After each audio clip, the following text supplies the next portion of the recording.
बहुत दिनों पुरानी बात है। एक जंगल में एक बकरा दंपति रहा करते थे। उनमें से एक का नाम था लीला और दूसरे का नाम था भोला। दोनों का कोई संतान नहीं था। इस वजह से भोला हमेशा गुस्से में रहता था और लीला को बातें सुनाता रहता था।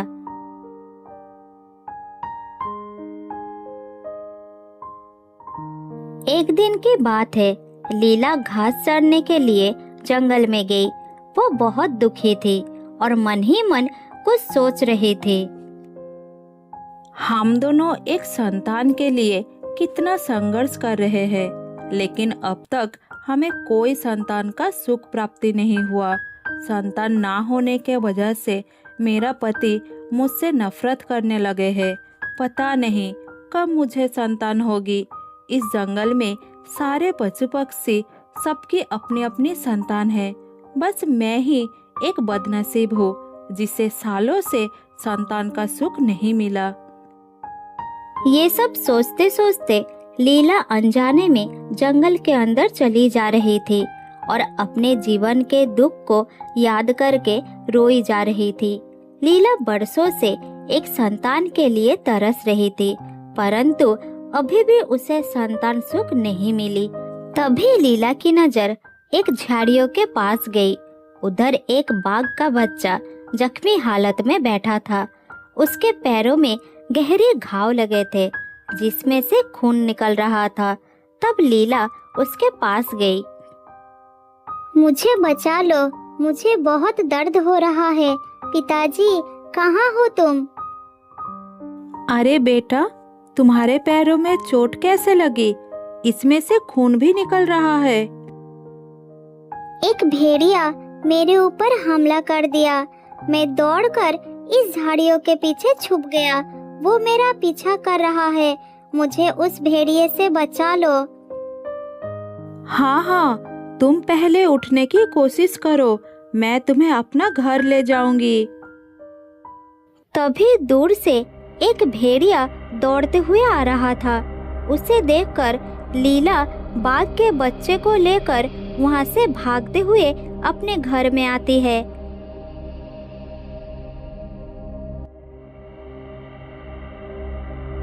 घर के बाहर उसका पति खड़ा था।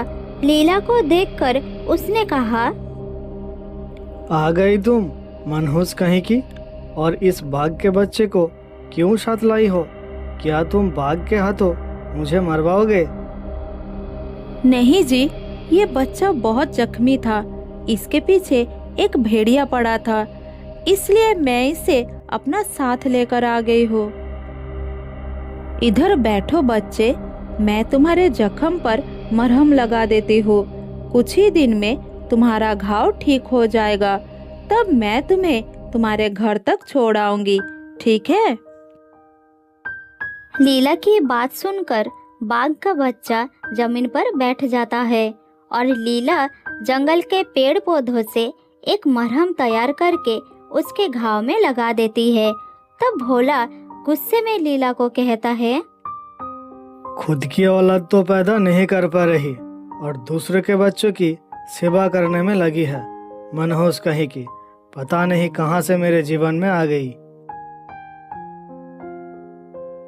हर रोज की तरह लीला को बुरा भला कहकर भोला घर से बाहर चला जाता है। भोला एक हरी भरी जंगल में अपनी पत्नी लीला के साथ रहता था। उस जंगल में बहुत सारे पशु पक्षी आराम से अपनी जिंदगी गुजर रहे थे। लीला और भोला एक संतान के लिए बरसों से तरस रहे थे, लेकिन अब तक उन्हें संतान का सुख प्राप्त नहीं हुआ, जिस कारण भोला अब लीला को नफरत करने लगे। ये सब सोचते सोचते भोला दुखी होकर एक पेड़ के नीचे बैठ जाता है। इधर लीला एक माँ की तरह घायल बाघ के बच्चे की सेवा कर रही थी। उधर भोला बैठा था। तभी उसके पास एक खरगोश आता है।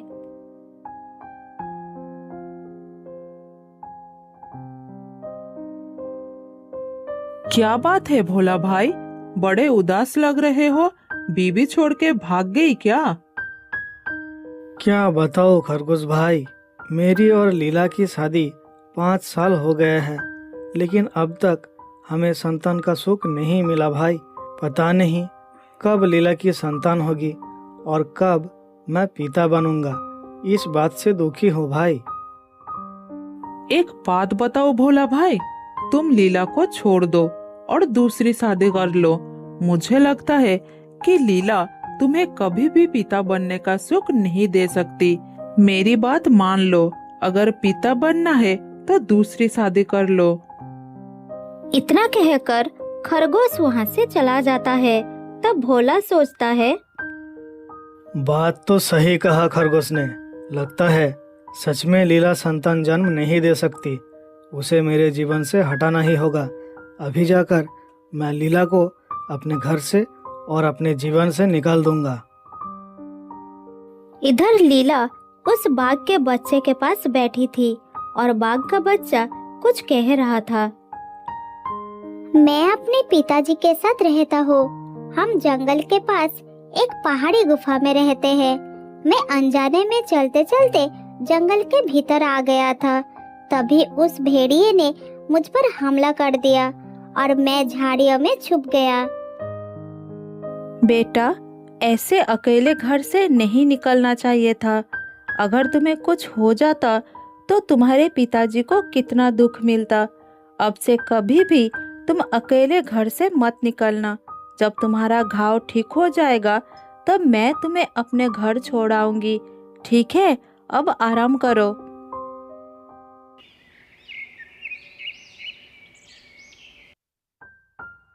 उस दिन से लीला अगले 2 दिन तक बाघ के बच्चे की सेवा करती रही। जब बाघ का बच्चा थोड़ा ठीक हो जाता है तब लीला ने उसे अपने घर में छोड़ने के लिए जाती है।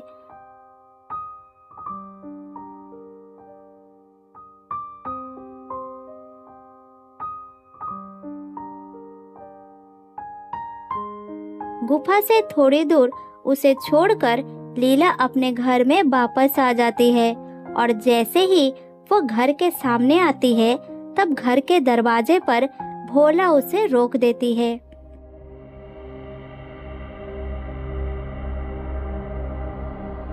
अरे मनहूस कहीं की, कहाँ घुस रही है? रुक जा वहीं पर। मैं तुझे अंदर नहीं जाने दूंगा। चला जा यहाँ से। क्या हुआ जी? क्या है मैंने? आप मेरे साथ ऐसा क्यों कर रहे हैं? अब मैं तुझे अपने घर और अपने जीवन में नहीं रहने दूंगा। मनहूस कहीं की, ना संतान की खुशियाँ दे रही है और ना मुझे सुकून से जीने दे रही है। चला जा यहाँ से और अपनी मनहूस शक्ल लेकर मेरे सामने कभी मत आना। मैं तेरा मुंह तक नहीं देखना चाहता। आप ऐसा मत कीजिए। मुझे अपने जीवन से मत निकालिए।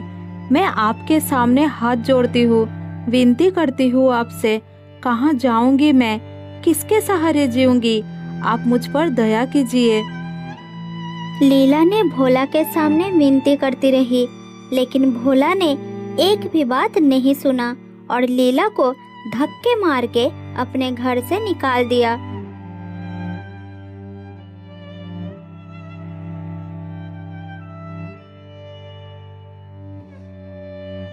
तब लीला रोते रोते बहुत दूर एक पहाड़ी इलाके में चली गई और पत्थर के पास बैठकर रोने लगी। ये क्या हो गया मेरे साथ? मेरे पति ने अपने जीवन से हमेशा के लिए मुझे निकाल दिया। अब मैं कहाँ जाऊंगी? किसके सहारे जीऊंगी? इतना कहकर लीला रोने लगती है। तब उसके पास एक हिरनी आती है। क्या हुआ है तुम्हें बहन? इस सुनसान इलाके में तुम क्यों रो रही हो? तब लीला अपनी सारी दुख की बात हिरनी को बताती है। तुम्हारे साथ बहुत बुरा हुआ लीला बहन। मैं दुआ करूंगी कि तुमको जल्द से जल्द संतान की खुशियां मिल जाए और तुम अपने पति के साथ खुशी खुशी अपना जीवन बिताओ। अब तुम मेरे साथ चलो। फिर लीला हिरनी के साथ चली जाती है और उस इलाके का बहुत सारा जानवर उसके दोस्त बन जाते हैं। इस तरह कुछ दिन बीत जाता है।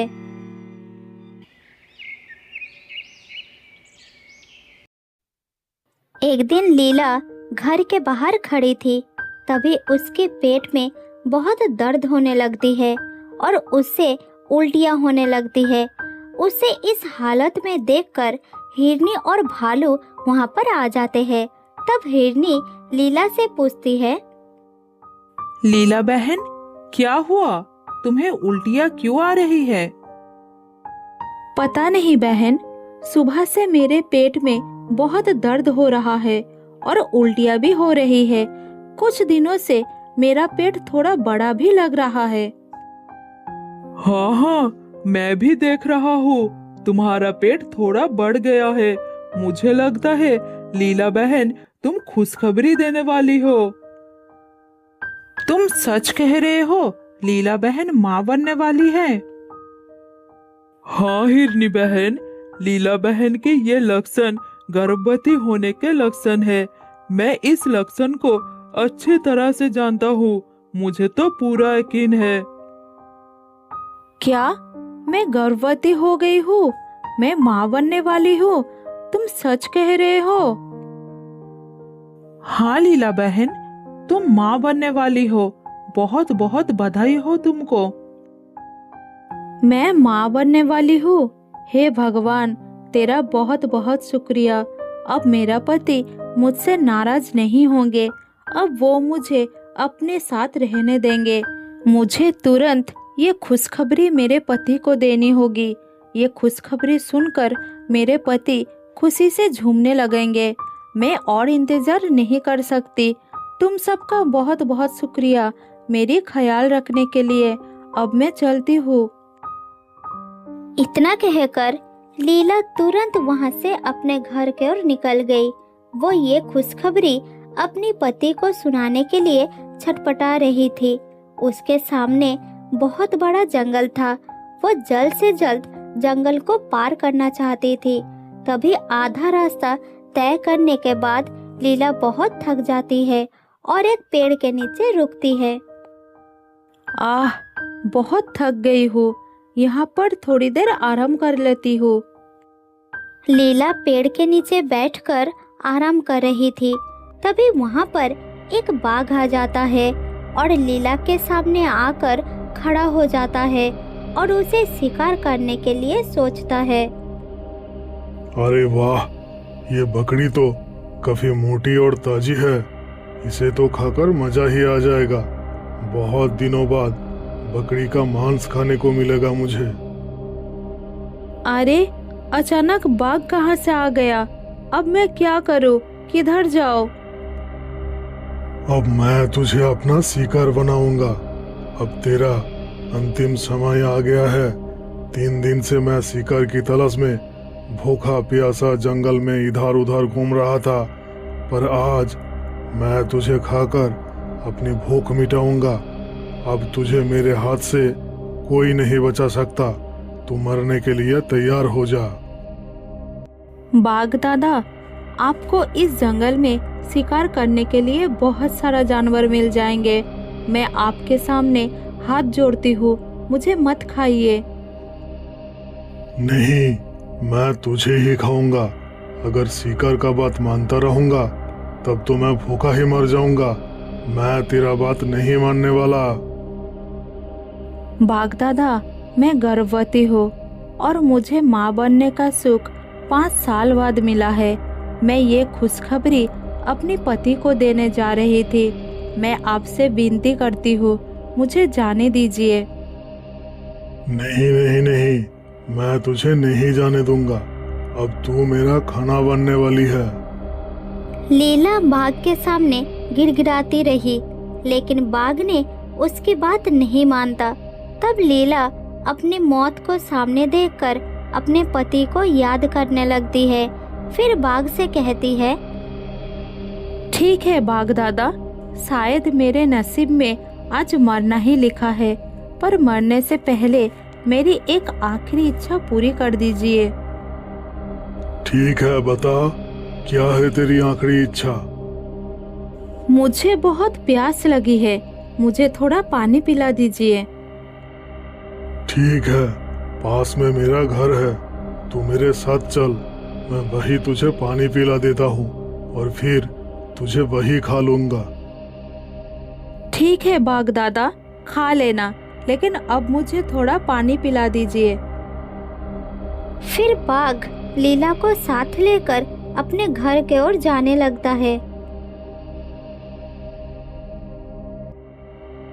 बाघ की गुफा के सामने पानी से भरा एक बड़ा मिट्टी का बर्तन था।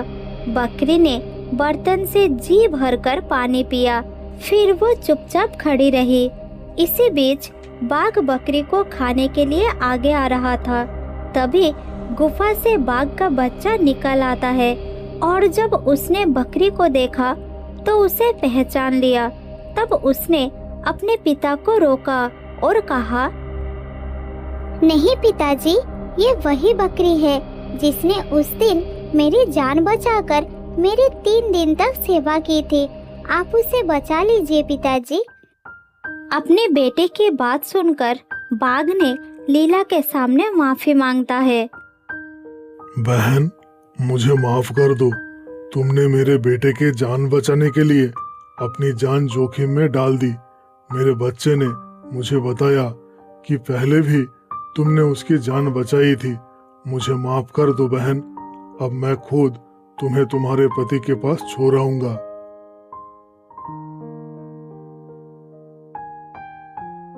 फिर बाघ लीला को जंगल पार करके उसके पति के घर में छोड़ देता है और भोला अपनी पत्नी के मुंह से उसके गर्भवती होने की खबर सुनकर बहुत खुश होता है और अपनी कर्म पर उसे शर्म लगने लगता है।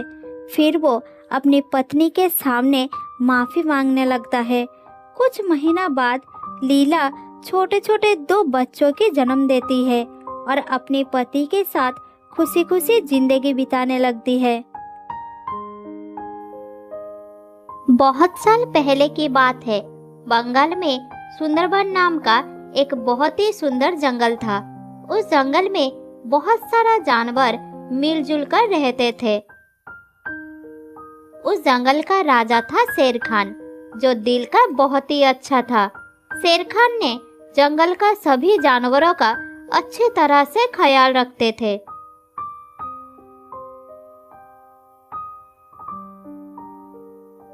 सभी जानवर शेर खान से बहुत खुश थे और मजे से अपना जीवन यापन कर रहे थे।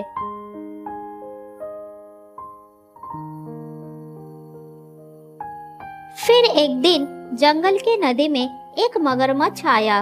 उसने नदी के किनारे शेर खान को देखकर रुक गया।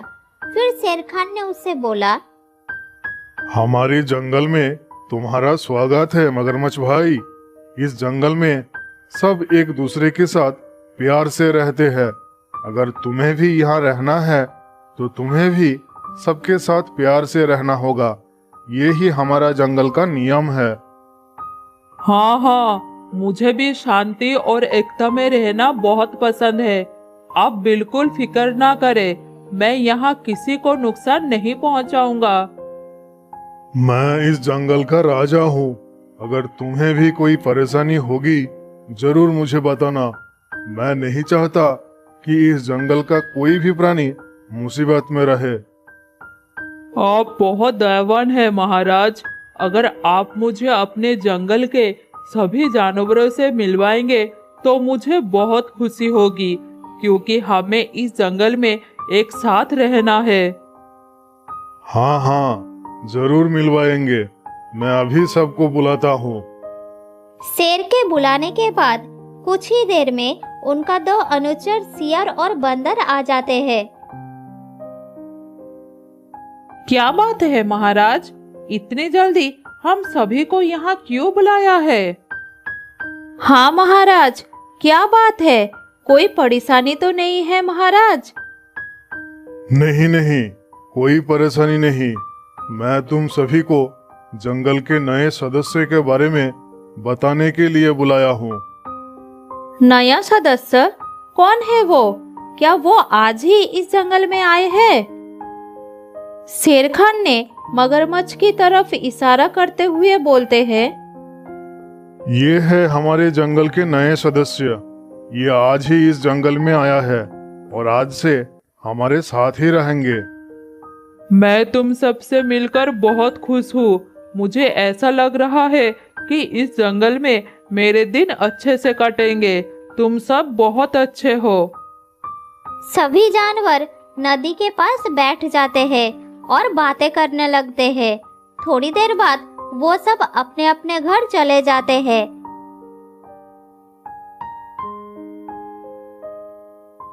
फिर मगरमच्छ अपने आप से कहता है, ये सभी कितने बेवकूफ है। इन्हें बुद्धू बनाना तो बहुत आसान होगा। मुझे तो लगता है इस जंगल को छोड़कर कहीं और जाने की जरूरत ही नहीं पड़ेगी। मगरमच्छ मन ही मन बहुत खुश होता है। इस तरह कुछ दिन बीत जाता है।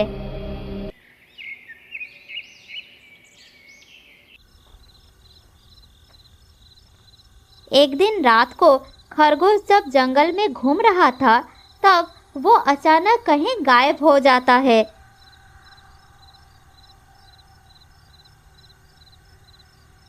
फिर सभी जानवर खरगोश को जंगल में ढूंढने लगते हैं, लेकिन खरगोश उन्हें कहीं नहीं मिलता।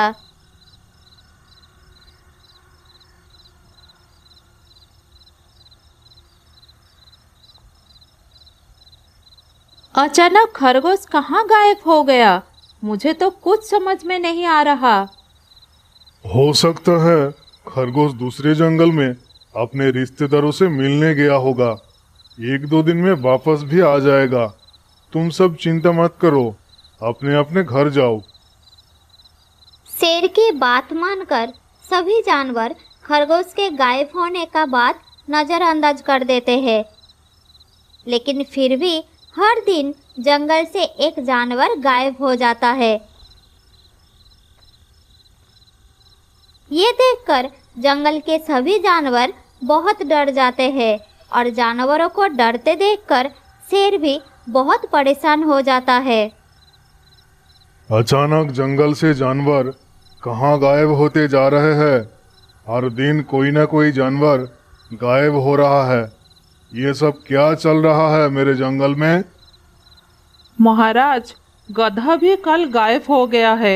हमें तो बहुत डर लग रहा है महाराज। लेकिन मैं क्या करूं? मुझे तो कुछ समझ में नहीं आ रहा है।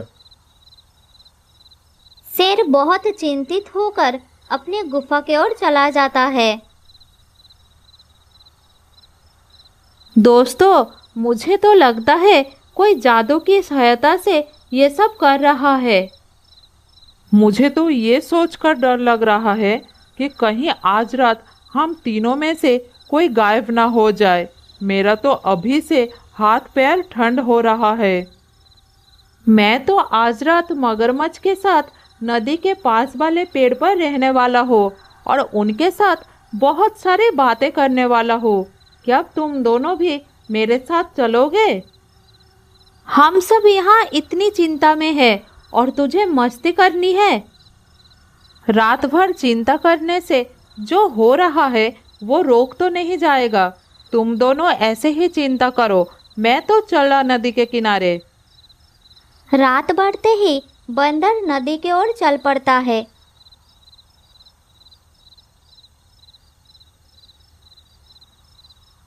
बंदर जैसे ही नदी के किनारे पास वाले पेड़ पर पहुंचता है, तब वो सामने का नज़ारा देखकर एकदम हैरान हो जाता है।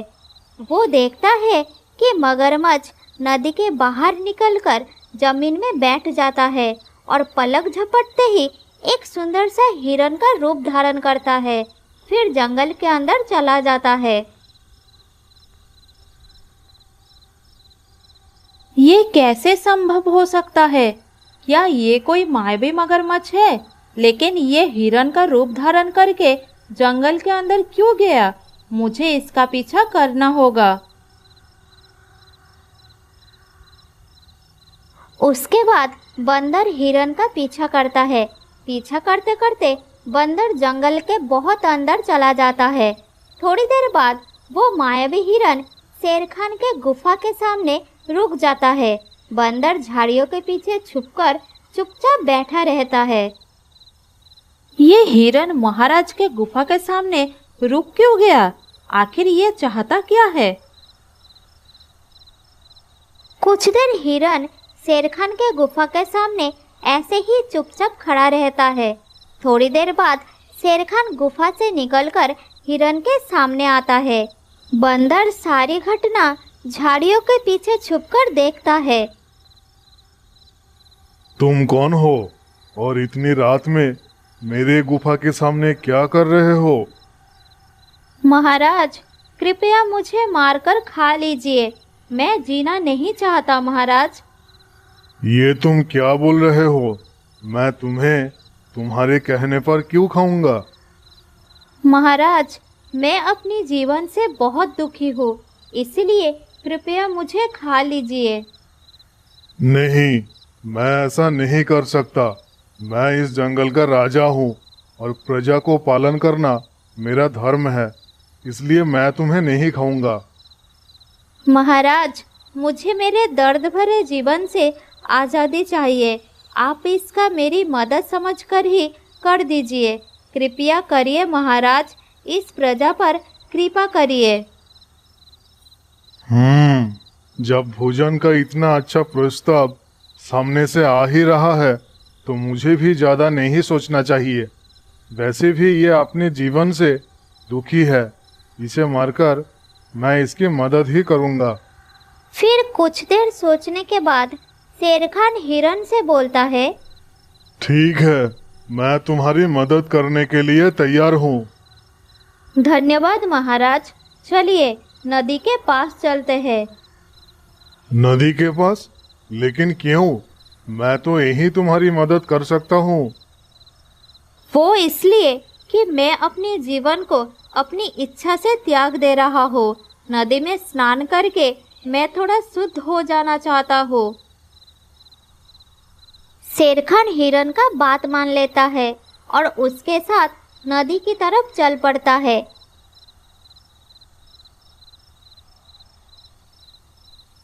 बंदर भी चोरी छुपे उन दोनों का पीछा करता है। नदी के पास पहुंचकर हिरन शेर खान से कहता है, हम जंगल के कितने अंदर से चलकर यहाँ आए हैं। आप जरूर थक गए होंगे, क्यों ना आप पहले थोड़ा पानी पी ले महाराज। हाँ हाँ, तुमने ठीक ही कहा।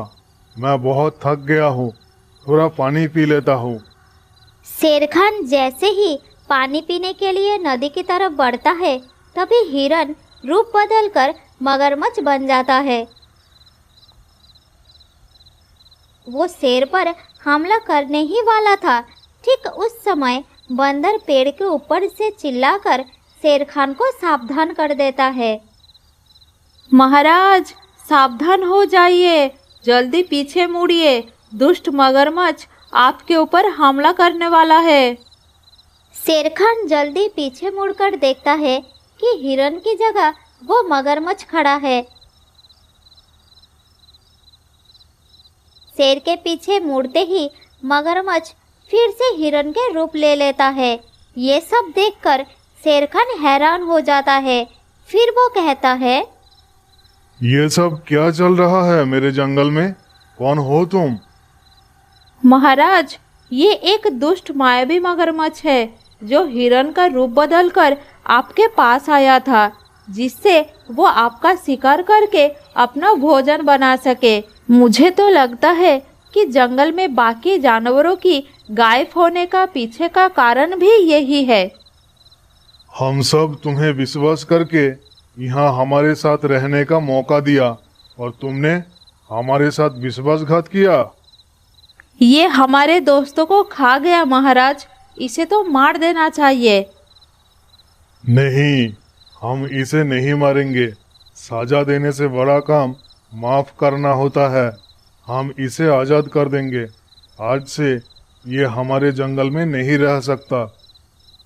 शेर खान के ऐसा कहते ही तेज रोशनी चमकती है और हिरन वापस मगरमच्छ में बदल जाता है।